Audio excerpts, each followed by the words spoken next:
All right, guys, let me get up Facebook real quick, and then we'll get rolling. I'm going to keep this really, really short and simple today. First off, I apologize I didn't do it on Tuesday. Things have been pretty crazy here at TPA, so decided to switch it to this weekend, and then we'll go again for our regularly scheduled time, Tuesday nights, about 9:15, 9:30. One little topic, we'll go ahead and get started now. One little topic, I got some people coming in on Facebook. So one little topic that has been a discussion recently, well, really for the last couple of years, but we've had a discussion here at TPA, is about this whole term, squish the bug. It's what I was taught when I was younger. I know there's still a lot of coaches out there teaching it to this day, but there's also a lot of people, parents, coaches, there's this like whole movement to get rid of the term, or the three words, squish the bug. I'm going to go ahead and say that I'm not an advocate for it. However, sometimes I'm not an advocate against it, right? To me, there has to be evolution of thought in anything that we do. We have to take into consideration certain things. Now, as a coach, you can't be stubborn in your way and say it's got to be this way, because the kids that you're coaching are different. Everybody is different. So every single lesson that we have in here at TPA, or lessons that I've done, or players that we've coached, everyone's different, and there's no right recipe to really coaching our kids. Now, there is some absolutes and stuff we do get to with our teaching, especially in hitting. However, if you were to jump into my lessons or some of my guys' lessons, you might hear some crazy things that they're like, holy cow, those guys at TPA, they're teaching that? Well, it's only to get our kids to a certain point.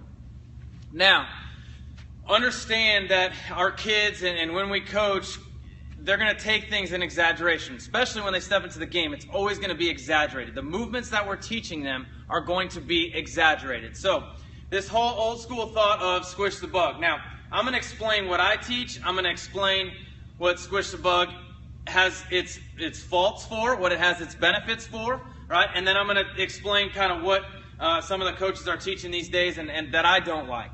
But again, it's all about getting a kid back to keeping his body center mass, all right? Getting him to a specific point, because they're going to over-exaggerate things. So what we teach here at TPA is with our back foot, okay, we all agree that the swing starts from the ground and works up. Well, with our back foot, what we actually want our kids to do is fire their hips as fast as they can, okay? Now, when we feel like when they do that, their back knee is going to gain ground, which is something we really, really want, okay? We want our back knee to gain ground, and if I can back up here a little bit, and we want all of that weight on the inside part of our foot, so our foot is driving this way. Now, all of this can't happen unless we have a strong front side, okay? Is this squish the bug? No, it is not, all right? It is not squish the bug, but it's also not jumping forward. One of the biggest issues that kids have is they go to rotate and they get caught back, all right? And that's what the fault of teaching squish the bug is, all right? So a lot of times the coaches are teaching squish the bug, they'll teach you here to rotate and our weight gets caught back. So we don't get anything going into the baseball. Our body center mass stays back. It creates us to collapse on our backside, maybe lift the baseball and not be consistent making contact. Well, we obviously don't want to do that. However, I have used squish the bug in the past, and the only time I will use it is if a kid is completely jumping forward. All right? I tell him to squish the bug and stay back. Right? To get him back to somewhat normal. All right? And then once I do that, then I start to explain the right way to attack the baseball. Okay? So using the term squish the bug to me is good in certain situations. It is bad starting off with someone who already does a pretty good job of getting his weight transfer into the baseball. Okay? Now, if you were to watch, I know everybody's kind of been video analyzing Mike Trout, Bryce Harper, obviously the young guns of this generation. Very, very successful athletes, very, very successful hitters, especially at a young age. And they're saying that, we need to get that back foot lifted up off the ground. It needs to be sliding forward, everything going into the baseball. Yeah, that's awesome. I don't teach it only because, like I said earlier, kids do things in exaggeration. So now if we start teaching that, we're going to be flying forward. All right? At least that's what I've seen in the majority of kids that I've worked with or I've seen come in here who've been taught that. Okay, so I'm not going to teach kids to jump forward at all, right? Like Bryce Harper or Mike Trout do. And it's funny, I went to California about 2 weeks ago. I was watching Mike Trout and his on-deck swings and kind of his routine.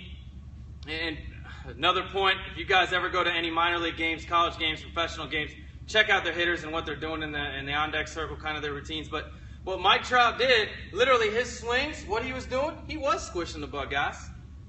Which is crazy, right?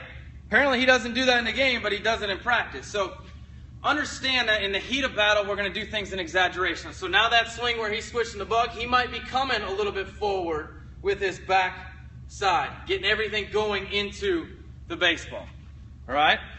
So we need to constantly be evolving kind of what we're teaching. This whole squish the bug term, yes, I don't use it. However, I think it can be used for the good in certain situations.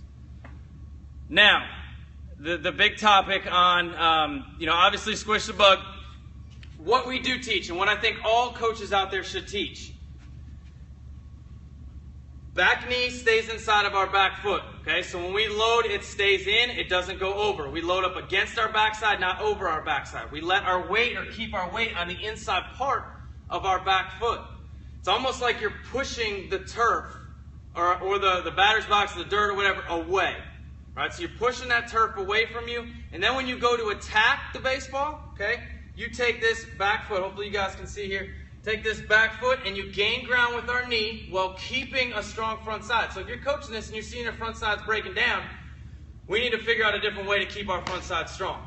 Right? Take the bat away from them, do certain draw drills that you can do to achieve this. So we're teaching back foot, back knee gaining ground, driving off of our back toe, and then when we finish, guys, we are in that squish the bug position.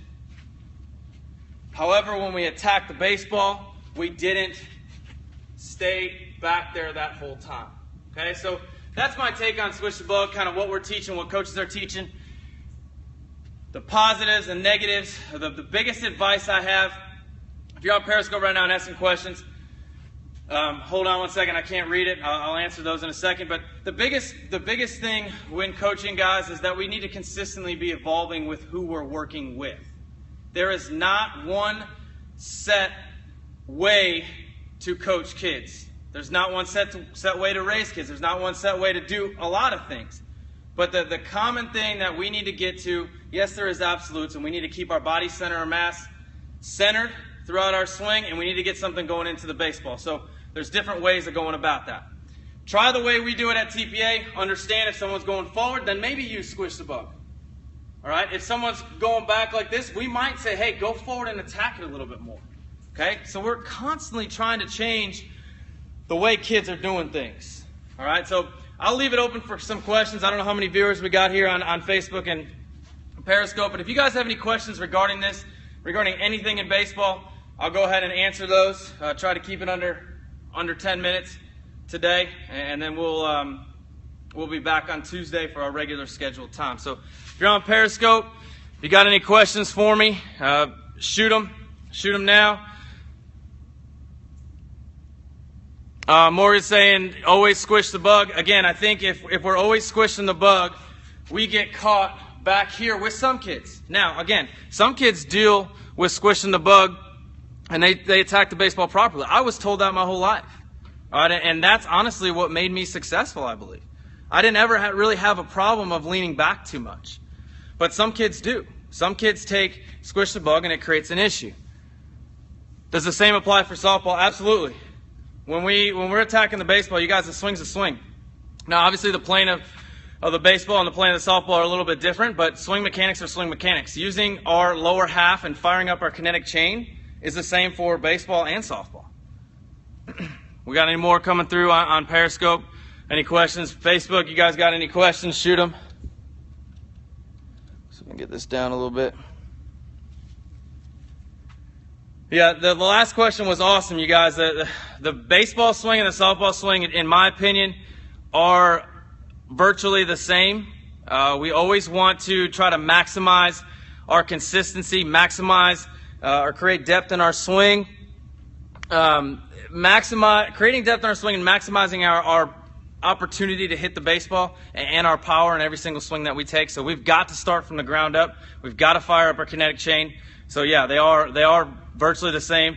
Now when it comes to slap pin and all that stuff, then obviously that's a completely different feat than what we do in baseball. Any other questions on Periscope? Do I tuck in the elbow? Do I teach elbow down? I like kids to be comfortable and consistent. All right, so whatever they're going to do, they're going to be consistent. I don't change kids unless I feel it needs to be changed. So what I'm getting at is I don't want kids actually to be here, because then that's called early sliding our elbow. Everything's leading, our barrel's dragging. We're not strong at contact. It's not a good situation. So I like kids to actually have their elbow up a little bit, not above their shoulder, right? But again, this is personal preference. Not above their shoulder, but just a little bit below. And then when they load, I don't want their first motion to be their elbow going in. That's not a good thing. Like I said, that's early sliding our elbow. So elbow's up, and then when we attack, our elbow gets naturally slotted with our barrel lag. We don't want it going a little too early. So I do teach a little bit of elbow up, not tucked in. But again, that's personal preference, and I will change depending on what that kid might be struggling with. Got any more questions? If you guys asked one while I was just demonstrating, shoot it again. When I back away from the camera, it's a little bit hard to see, to read. If you guys don't have any more questions coming through on Periscope, appreciate you guys joining in. Like I said, apologize I didn't get to it this past Tuesday at 9:30. We'll get back on our regular scheduled time, 9:30 this coming Tuesday. We might also throw some things in here. You know, I've been kind of doing these Periscopes, like I said, as, you know, things evolve through the facility, as questions kind of arise when I'm working with clients, and then attack them that way. So if something comes up, you know, I might jump on real quick and address an issue and offer my advice, and then, you know, jump back to our regular scheduled event. So we're going to try to do these a little bit more often. If you guys do get a chance, follow our Snapchat. We got a lot of great things that are going on.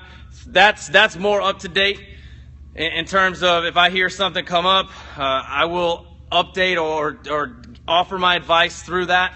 It's been a great way to give back and to really, you know, give out the knowledge that we have in this facility to our youth players and parents. So check us out. That's at TPANC on Snapchat. If you guys have any questions, shoot me on that.